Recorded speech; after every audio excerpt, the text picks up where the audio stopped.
Hello students, welcome to secondary school channel. आज का जो हमारा टॉपिक है आप बोर्ड पे देख सकते हैं। सेकेंडरी स्कूल का class 9 math chapter 1 solution exercise 1.3। इसमें मैं एक्सरसाइज 1.4 भी कराऊंगा।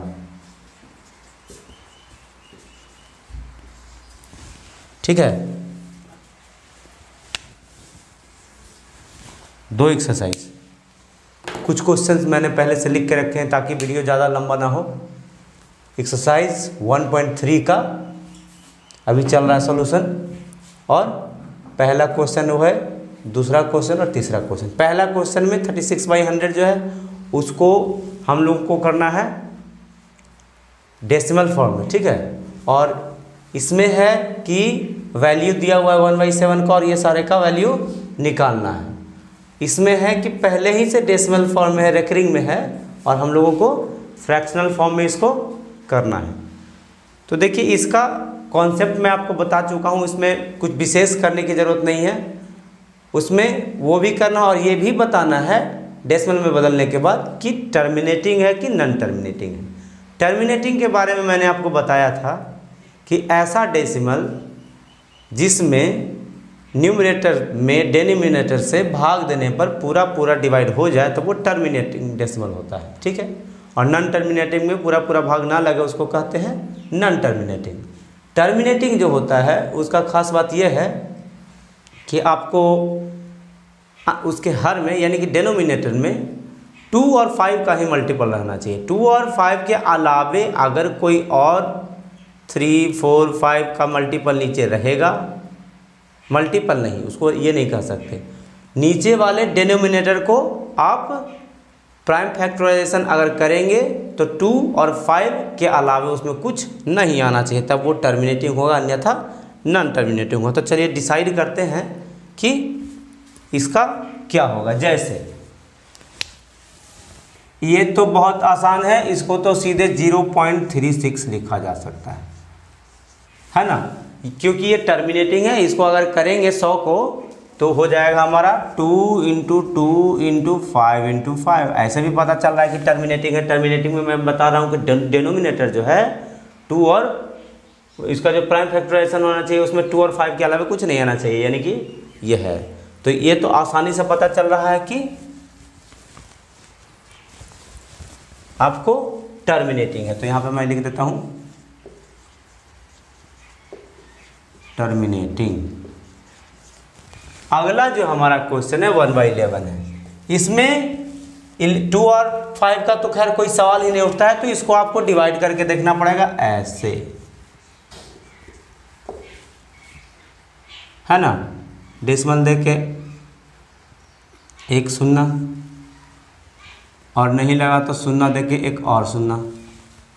अब आप भाग दीजिए 11 नमा 99, बच गया 1, फिर 1 0 नहीं लगा, 0 देके 1 और 0, 11 नमा 99,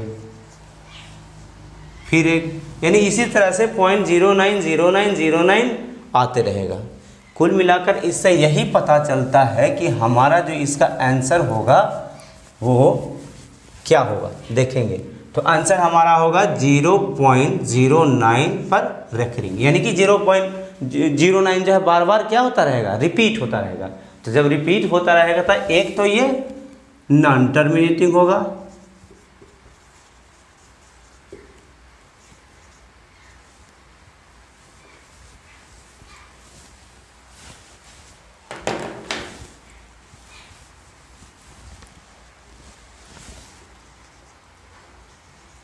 नॉन टर्मिनेटिंग होगा, और दूसरी बात ये रेकरिंग भी होगा। क्यों? क्योंकि ये 0 और 9 2 डिजिट का ब्लॉक है जो बार बार रिपीट कर रहा था। डिवाइड में भी हम लोगों ने उसको देखा था। इसको आप लिख सकते हैं 8 4 जा 32 33/8। इसको देखेंगे आप इसमें कि 8 में कितने 2 हैं। 8 में आप कह सकते हैं कि 33/2 × 2 × 2 3 2 है। तो इसको डेसिमल बदलने का सबसे आसान, ये टर्मिनेटिंग है, ऐसे भी पता चल रहा है। क्यों? क्योंकि इसका जो डिनोमिनेटर है इसको हम प्राइम फैक्टराइजेशन किए तो 2 आया है। उसको सिंपली हम लोग यही कर सकते हैं कि जितना 2 है 2 का पेयर लगा देंगे 5 से, ठीक है। अब चूंकि इसको हम लोग अनबैलेंस नहीं कर सकते, बैलेंस करने के लिए जब नीचे 3 5 से मल्टीप्लाई किए तो यहाँ भी 3 5 से हमको मल्टीप्लाई करना पड़ेगा, ठीक है। अब जो हमारा हो गया 10 10 10, ठीक है, तो ये हमारा हो गया 125 गुने 33 है ना, 125 गुने 33 हो गया हमारा।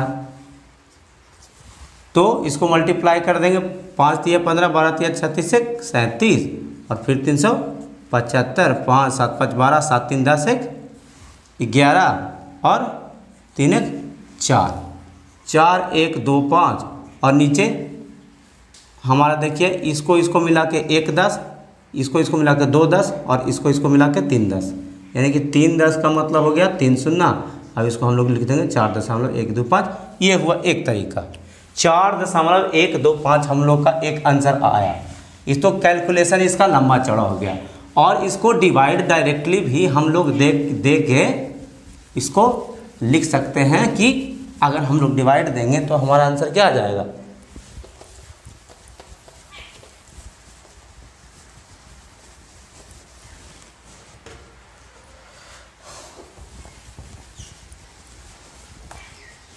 डिवाइड भी इसको देख के चेक कर सकते हैं कि मगर अगर बहुत बड़ा क्वेश्चन आ जाता है तो मैंने जो अभी तरीका बताया 2 और 5 का पेयर लगा के इसमें वही होगा। इसका आंसर हम लोग का आया, डिवाइड करेंगे तो 4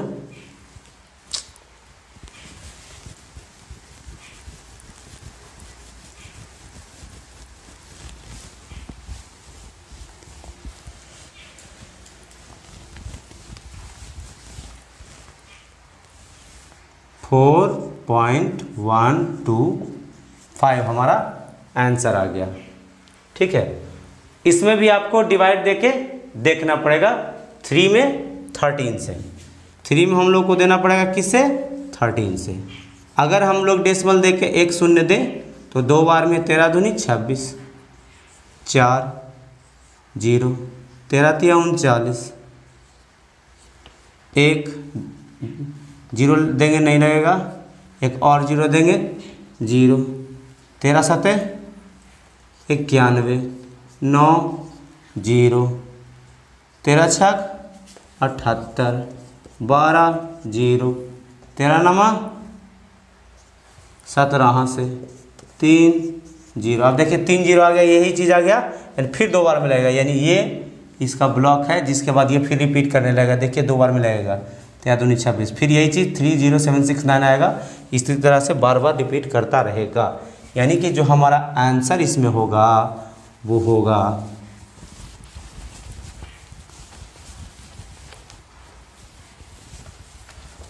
आप देखेंगे हमारा जो आंसर है क्या है 2300769। तो चलिए इसके बाद क्या हो रहा था कि ये रिपीट कर रहा था। जब ये रिपीट करने लगा तो रिपीटिंग को क्या कहते हैं, या तो रेकरिंग होता है या रिपीटिंग होता है। एक तो ये नॉन टर्मिनेटिंग है। हम लोगों ने डिवाइड जब परफॉर्म किया तो देखा कि इसमें इसके बाद फिर 2 आ रहा था, फिर 3 आ रहा था। तो इसके बाद जो है चूंकि ये ख़त्म नहीं हो रहा है, रिमाइंडर 0 नहीं आ रहा, तो इसको टर्मिनेटिंग हम लोग नहीं कह सकते, इसको नॉन टर्मिनेटिंग कहेंगे। क्या कहेंगे, नॉन टर्मिनेटिंग कहेंगे। और रेकरिंग तो है जो पता चल ही रहा है आपको, इसे भी देख के कोई पहचान सकता है।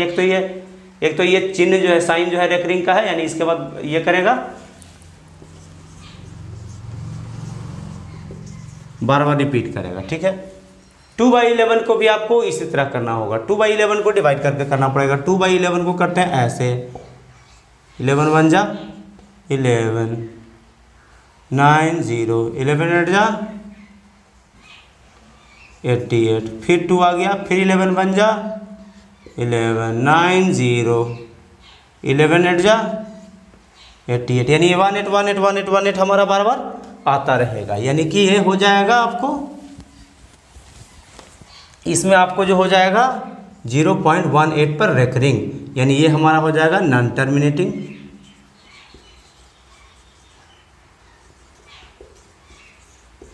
और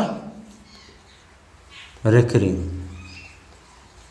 यही हम लोगों को पता करना है। इसमें डिवाइड करेंगे तो आप कर सकते हैं 400 से 329 में, ठीक है। डेसिमल देखे 1 शून्य 4 8 3200, हमारा आ गया 290,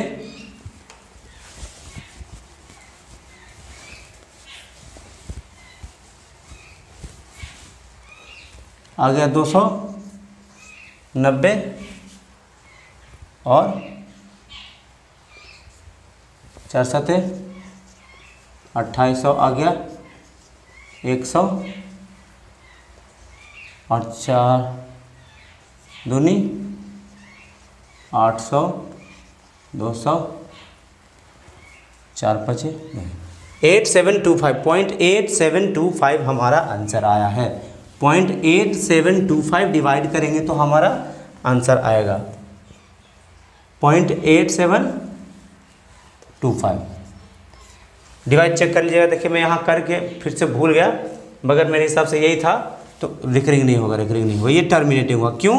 क्योंकि यहाँ पे आके हमारा ख़त्म हो गया था, रिमाइंडर 0 हो गया था, तो ये हमारा जो होगा टर्मिनेटिंग होगा,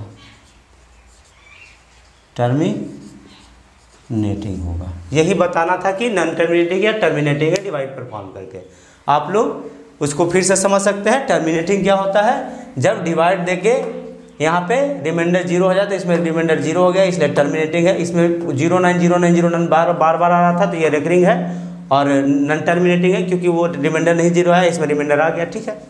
इस क्वेश्चन के बारे में दिया हुआ है कि 1/7 का वैल्यू दिया हुआ है, 2/7, 3/7, 4/7, नीचे 5/7 और सारा ढेर सारा दिया हुआ है बुक में, मगर 3 ही लिखा है मैंने। अब देखेंगे कि इसको करना क्या है। तो इसको करना कुछ नहीं, दिया हुआ कि अगर 1/7 इज इक्वल टू 14287 का रेकरिंग हो तो 2/7 का मतलब क्या होगा, 3/7 का मतलब क्या होगा, यानी इसी को बेस मान के हम लोग को इसको सोल्व करना है। तो उस क्वेश्चन में कुछ खास नहीं है, इस क्वेश्चन में बस आपको इतना ही करना है कि 1/7 का वैल्यू को अगर हम 2 से मल्टीप्लाई कर दें तो ये 2/7 हो जाएगा, यानी कुछ नहीं है। 0.14287 इंटू 2 हम लोगों को कर देना है, और जो हमारा आंसर आएगा 2 7 जा 14, 2 7 जा 14, 1 2 5 जा 10, 1 11, 2 8 जा 16, 1 17, 2 2 जा 4, 1 5, 2 4 जा 8, 2 1 जा 2, यही हमारा जो होगा आंसर होगा। बिल्कुल इसमें इसी तरह से करेंगे 3 इंटू 1/7, यानी कि 3 इंटू 0.14287, इस पर रेकरिंग, यानी कहने का मतलब 3 7 जा 21, 2 3 5 जा 15, 2 17, 1 3 8 जा 28, 1 25, 2 3 2 जा 6 2 8, 3 4 जा 12, 1 3 1 जा 3 1 4।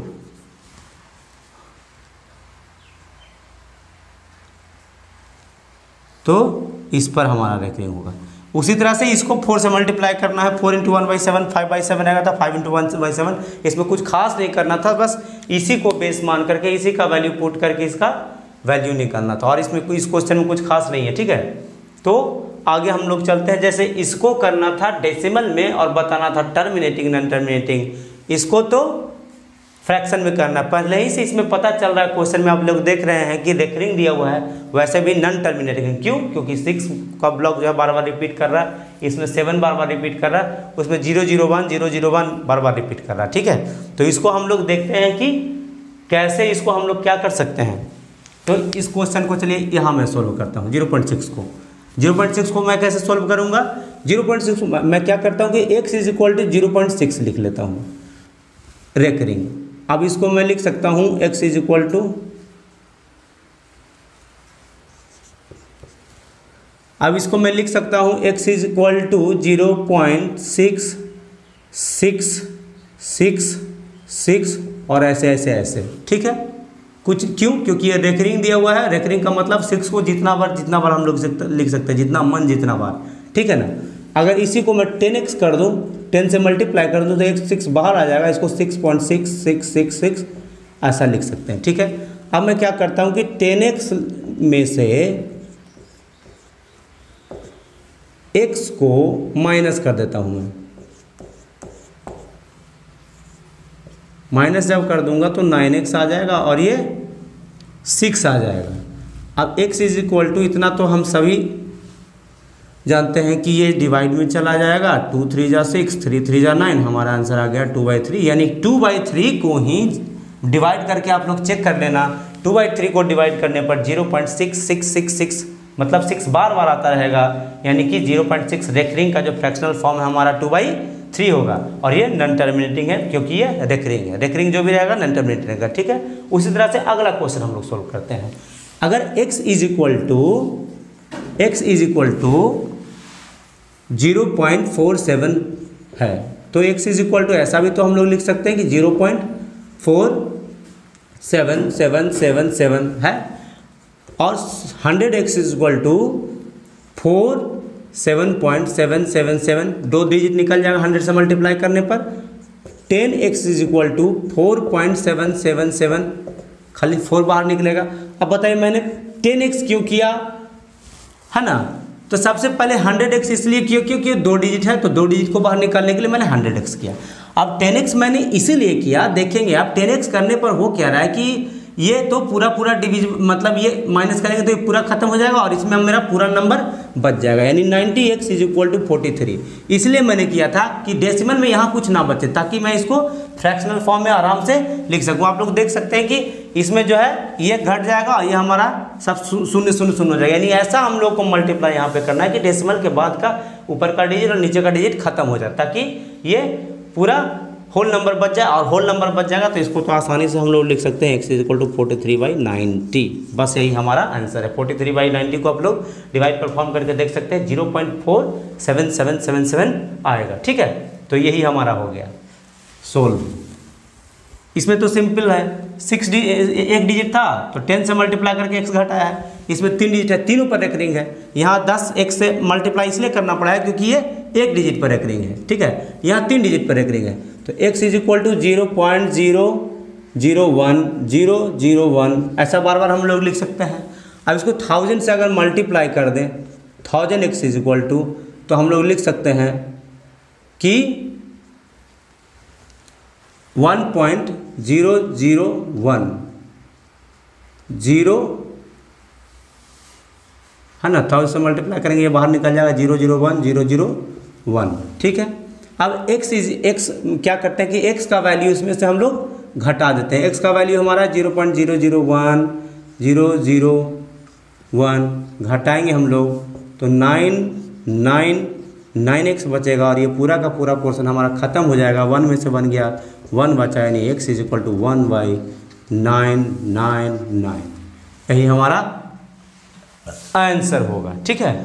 तो इस तरह के क्वेश्चन में कुछ खास नहीं, बस दिमाग यही लगाना है कि डेसिमल के बाद हमारा 8 डिजिट है तो 10x से मल्टीप्लाई करेंगे, और 2 डिजिट है तो 1000x से मल्टीप्लाई करेंगे।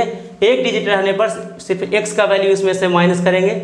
2 डिजिट रहने पर हम लोग को देखना पड़ेगा कि दोनों पे रेकरिंग है कि 1 डिजिट पे रेकरिंग है। अगर 1 डिजिट पे रेकरिंग है तो सीधा सीधा हम लोग 10x माइनस करेंगे। वहाँ तीनों डिजिट पर रेकरिंग था तो सीधे सीधे x माइनस करेंगे 1000 में से। 3 डिजिट था तो 3 डिजिट बाहर निकालने के हम लोग को 3 शून्य वाले यानी कि 1000 से हम लोग को मल्टीप्लाई करना पड़ा, ठीक है। तो आप लोग इसको देख सकते हैं और इसको लिखने की जरूरत नहीं है, सॉल्यूशन कभी लिखना नहीं चाहिए, ठीक है। सॉल्यूशन को सिर्फ देखना चाहिए, समझना चाहिए, फिर से अपने आप उसको बनाना चाहिए। नहीं समझ में आए तो फिर से देखना चाहिए। हालांकि इस क्वेश्चन में कुछ ना समझ ये सारे क्वेश्चन में कुछ ना समझने वाली कोई बात नहीं है। तो चलिए first question, second question, third question हो गया एक्सरसाइज 1.3 का। अब हम लोग आगे बढ़ते हैं। आगे फोर्थ क्वेश्चन क्या है जो देखते हैं।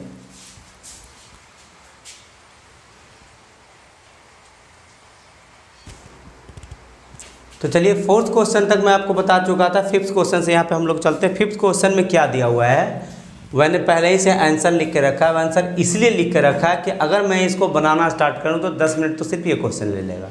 ये क्वेश्चन हार्ड नहीं, ये क्वेश्चन बड़ा है, ठीक है। बड़ा क्यों है, क्योंकि हमको पूरा 1 को 17 से डिवाइड करने पर पता ये करना था कि कितने डिजिट के बाद ये इसका जो ब्लॉक है रिपीट करता था। ये पूरा डिजिट है जिसके बाद ये रिपीट करेगा, यानी यहाँ तक हमारा रेकरिंग होगा, यहाँ तक हमारा रेकरिंग होगा, इसके बाद ये रिपीट करना स्टार्ट करेगा। ठीक है, तो चलिए अब हम लोग अगले क्वेश्चन की तरफ बढ़ते हैं। इसको आप लोग डिवाइड करके खुद से देखेंगे, क्योंकि अगर मैं डिवाइड करना स्टार्ट करूँ तो ये 10 से 15 मिनट ये क्वेश्चन सिर्फ ले लेगा 10 मिनट। ठीक है, तो फिफ्थ क्वेश्चन को हम लोग स्किप तो नहीं किया, आंसर लिखे हैं, मगर मान के चलिए कि स्किप कर देते हैं और 6 क्वेश्चन की ओर बढ़ते हैं। 6 क्वेश्चन की ओर बढ़ते हैं और 6 क्वेश्चन में लिखा हुआ है कि look at several examples of rational numbers, यानी कि हम लोगों को कुछ एग्जांपल्स लेना है रेशनल नंबर का। यहीं तक क्वेश्चन है, आगे भी है। In the form of P by Q where Q is not is equal to 0। तो डेफिनेशन से हम लोग जानते हैं कि rational number P by Q के रूप में होता है, क्यू बराबर 0 नहीं होता है। तो हम लोगों को कुछ एग्जाम्पल लेना है रेशनल नंबर का। आगे वेयर पी और क्यू इंटीजर्स है, ठीक है, with no common factors other than 1, यानी कि ऐसा लेना है कि मतलब हम लोगों का ऐसा पी बाई क्यू के फॉर्म में ऐसा रेशनल नंबर लेना है जिसका कॉमन फैक्टर यानी न्यूमरेटर और डिनोमिनेटर का कॉमन फैक्टर, पी और क्यू का कॉमन फैक्टर एक के अलावा कुछ भी ना हो। पहला चीज़, एक पॉइंट तो ये है। और क्या है, एंड हैविंग टर्मिनेटिंग डेसिमल। दूसरा पॉइंट ये भी है कि टर्मिनेटिंग डेसिमल होना चाहिए, है ना। तो can you guess what property Q must satisfy, यानी क्यू के बारे में बताना है कि क्यू का क्या प्रॉपर्टी है। ठीक है, तो पहले क्वेश्चन को समझें। क्वेश्चन बहुत ही छोटा है, लिखा हुआ बहुत बड़ा है, बहुत ही छोटा क्वेश्चन है। पहला चीज़ दिया हुआ है कि हम लोग को रेशनल नंबर लेना है, ठीक है, जिसमें पी और क्यू का कोई कॉमन फैक्टर नहीं होना चाहिए। ठीक है, और एक चीज़ और है कि टर्मिनेटिंग डेसिमल होना चाहिए। ठीक है, तो इस क्वेश्चन को देखिए मैं बनाना स्टार्ट करता हूँ, फटाक से बन जाएगा। कुछ एग्जाम्पल मैं लेता हूँ, देखिए मैं एग्जाम्पल लेता हूँ 5/8 का। क्यों? क्योंकि अगर हम लोग इसको करेंगे तो 8 छक्का 48, 2 0, 8 दूनी 16, 4 0, 8 5 40, यह हमारा आ जाएगा। ये डेसिमल टर्मिनेटिंग है, इसको मैं मिटा देता हूँ, इसको बदलना नहीं, बस कि मैं एग्जाम्पल लिया है मैंने, ये टर्मिनेटिंग डेसिमल है। और सब चीज़ को फॉलो कर रहा है ये। पहला चीज़ रेशनल है, कॉमन फैक्टर एक के अलावा इसमें कोई भी नहीं है, और क्या है, टर्मिनेटिंग है। ठीक है, उसी तरह से मैं लेता हूँ 6/20 और 1 to 1/25। पहला पॉइंट तीनों का तीनों रेशनल है। दूसरा पॉइंट 1 के अलावा 1 के अलावे इन तीनों में कोई भी कॉमन फैक्टर नहीं है। तीसरा चीज़, तीनों का तीनों टर्मिनेटिंग है। आप लोग इसको डिवाइड करके दे सकते हैं, ये तीनों डेसिमल टर्मिनेटिंग डेसिमल है। अब कहता है कि एक बात बताइए क्यू के बारे में कि क्यू क्या सेटिस्फाई कर रहा है। ठीक है, तो क्यू क्या सेटिस्फाइड कर रहा है, अब हम लोग देखते हैं 8 के बारे में। 8 के बारे में अगर हम लोग देखें तो 2 × 2 × 2 होता है। चलिए ठीक है, 20 के बारे में देखेंगे 2 × 2 × 5 होता है। ठीक है, और 25 के बारे में हम लोग देखेंगे कि 5 × 5 होता है। इसके बारे में हम लोग देखा कि ये 8 2 × 2 × 2 20 2 × 2 × 5 25 5 × 5 × 5, यानी क्यू के बारे में पूछ रहा है कि कौन सा प्रॉपर्टी फॉलो करता है। तो यही प्रॉपर्टी फॉलो करता है कि इसका अगर हम लोग प्राइम फैक्टराइजेशन करें क्यू का यानी डिनोमिनेटर का, तो 2 और 5 के अलावा कुछ नहीं आएगा। इसमें सिर्फ 2 आया है, इसमें 2 और 5 दोनों आया है, यहाँ सिर्फ 5 आया है। ठीक है, तो यही प्रॉपर्टी है इसका कि जो टर्मिनेटिंग डेसिमल होता है उसका जो डेनोमिनेटर है, वो डेनोमिनेटर को अगर हम लोग प्राइम फैक्टराइज करें तो हमारा या तो 2 आएगा या तो 5 आएगा या तो दोनों आएगा। 2 और 5 के अलावा अगर कोई भी नंबर 3 7 इस तरह का कोई भी नंबर आ जाए तो वो टर्मिनेटिंग नहीं हो सकता। ये क्वेश्चन बस इतना ही है। देखिए मैंने बताया था ना, ये क्वेश्चन बहुत लंबा है मगर बहुत आसान है। अगला है write 3 decimal whose decimal expansion are non terminating non recurring, यानी कि हम लोग को रेकरिंग भी नहीं होना चाहिए और टर्मिनेटिंग भी नहीं होना चाहिए। तो इसको हम लोग लिख सकते हैं ऐसा, देखिए 3 एग्जाम्पल लिखते हैं। ऐसा हम लोग लिख सकते हैं 0.750 75000 75000। देखिए अब विद्यार्थी ये समझेंगे कि 757575 तो रिपीट कर रहा है, मगर ये इसीलिए एक तो इसलिए ये क्या है, नॉन रिकरिंग है, क्योंकि रिपीट तो कर रहा है, मगर देखेंगे 75 के बाद सिंगल जीरो है, फिर डबल जीरो है, फिर ट्रिपल जीरो है।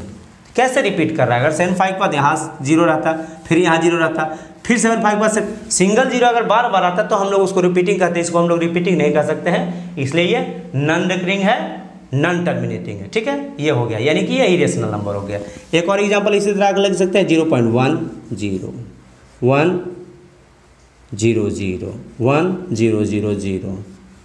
ठीक है, हम लोग देख रहे हैं 1 तो बार बार आ रहा है, लेकिन 1 के बाद single zero, double zero, triple zero, तो और इसी तरह से आते रहेगा, इसलिए ये भी इरेशनल है। और एक एग्जांपल मैं लेता हूँ 0.5611 इसी तरह से आगे। ठीक है, यानी 5 6 तो बार बार रिपीट कर रहा है, मगर उससे मतलब नहीं है, सारा का सारा डिजिट जो है बार बार रिपीट करना चाहिए। 5 6 के बाद सिंगल 1 आया, फिर डबल 1 आ जा रहा है, फिर 3 1 आ जा रहा है, और डॉट डॉट मैंने दे दिया, यानी 5 6 के बाद अब 4 1 आ जाएगा। तो ये हमारा non terminating non recurring number लिखने का तरीका हुआ। ठीक है, 8th जो क्वेश्चन है, 3 डिफरेंट इरेशनल नंबर्स 5/7 एंड 9/11, तो हम लोगों को डिवाइड करना पड़ेगा 5/7 को। तो चलिए 5/5 को 7 से डिवाइड करते हैं। 7 7 जा 49, 1 0 7 1 जा 7 3 0 7 4 जा 28, 2 0 7 2 जा 14, 6 0 7 8 जा 56, 4 0 7 5 जा 35, यानी कि 5 आ गया। 714285 714285 5/7 इज इक्वल टू इतना। अब 9 में हम लोग करते हैं 11 से।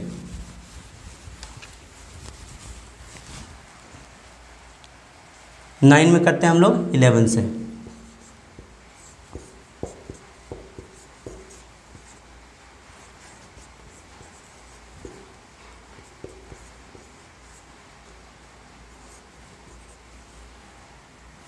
एट वन आता रहेगा। ठीक है, 81 का रिकरिंग हो गया ये।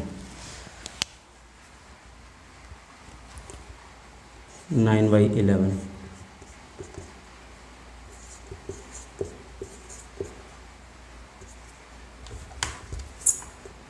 देखिए, सबसे पहले मैंने क्या किया, हम लोगों को इरेशनल नंबर निकालना था। रेशनल नंबर निकालना रहता आराम से निकाल देते। दो तरीका, या तो इसको लाइक फ्रैक्शन कर देते, या तो इसको क्या कर देते कि दोनों को जोड़ करके 1/2 से मल्टीप्लाई कर देते, या 2 से डिवाइड कर देते। दोनों बातें एक ही हैं इसमें, लेकिन वैसा नहीं करना। इसमें हम लोग को डिवाइड परफॉर्म करना पड़ेगा। मैंने यहाँ डिवाइड परफॉर्म किया, 7 से 5 को किया, इतना आया है। 9 को 11 से किया है, इतना आया है। ठीक है, और इसी के बीच में हम लोग को इरेशनल लिखना है, तो ज़्यादा दिमाग लगाने की ज़रूरत है। यहाँ 2 डिजिट है यहाँ, इसलिए यहाँ हम लोग 2 डिजिट पे ही गौर करते हैं। ये 0.71 है और ये 0.81 है, यानी 71 और 81 हम लोग मान लेते हैं। 71 और 81 में हम लोगों को कोई नंबर बीच में लिखना है। एक मान लेते हैं, 72 मान लेते हैं। चलिए, मैंने मान लिया 72। यहाँ कितना डिजिट कितना डिफरेंट इरेशनल नंबर्स लिखना था? 3। तो एक, चलिए मैंने 72 लिखा। एक तो आगे डेसिमल है, आगे हमारा डेसिमल रहेगा। सिंपली मैं क्या कर रहा हूँ कि 71 और 81 के बीच में, 71 और 81 के पे गौर कर रहा हूँ। क्यों? क्योंकि भले इसमें 6 डिजिट है, मगर इसमें 2 डिजिट है, तो 2 डिजिट पे ही गौर करता हूँ। या मैं इसको ऐसा भी लिख सकता हूँ, 81, इसको 6 डिजिट पूरा कर सकता हूँ। ठीक है, तो 0.72 तो मैंने लिख दिया। अब इसी तरह का कोई नंबर देते हैं 1। अब क्या हम लोग करते हैं, 7 फिर लिखते हैं, फिर 1 1 देते हैं, 7 फिर लिखते हैं, फिर 1 1 देते हैं, इसलिए इरेशनल है। सिंपली 7 दिए हैं, 1 आया है, यहाँ भी 1 आया, लेकिन यहाँ डबल 1 आ गया है। अब देख रहे हैं ट्रिपल वन आ जा रहा है, इसलिए ये क्या है, इरेशनल है। और आगे 72 ले लिए हैं। आगे हम लोग क्या करते हैं,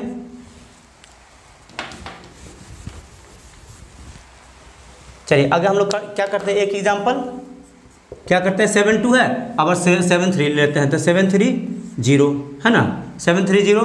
फिर क्या करेंगे, 73 के बाद डबल 0 दे देंगे, फिर क्या करेंगे, 73 के बाद ट्रिपल 0। यानी ऐसा कुछ अंक देना है 71 और 81 के बीच में सबसे पहला चीज़, ठीक है, 71 और 81 के बीच में देना है। तो चलिए 73 लिया, उसके बाद अगर कोई भी डिजिट 1 2 3 लेते हैं, कुछ भी लेते हैं, तो यहाँ अगर सिंगल रहेगा यहाँ डबल कर देंगे, फिर 73 के बाद ट्रिपल कर देंगे, 0 हो या 1 हो या कुछ हो। इसी तरह का हमारा मान लीजिए एक और लिख देते हैं, ठीक है।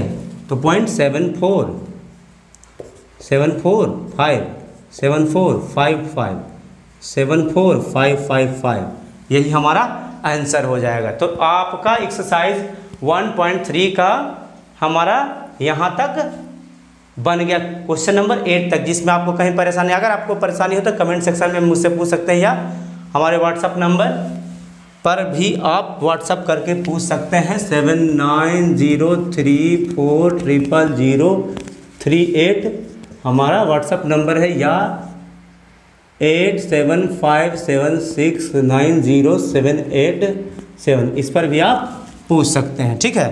तो हमारा एक्सरसाइज 1.3 का 8 क्वेश्चन तक खत्म हो गया। एक क्वेश्चन और बच रहा है, और मैंने वीडियो के शुरू में कहा था कि एक्सरसाइज 1.3 जो है करवाएंगे, साथ साथ 1.4 भी करवाएंगे, मगर वीडियो ज़्यादा लंबा होता जा रहा है, तो इसको एक्सरसाइज 1.3 तक ही सीमित रखेंगे इस वीडियो को, ठीक है। तो एक क्वेश्चन हमारा और बच गया, क्वेश्चन नंबर 9, जिसको मैं सोल्व करके आपको बताता हूँ। तब तक इस वीडियो को, इन सारे क्वेश्चंस को मिटा लेता हूँ, ठीक है।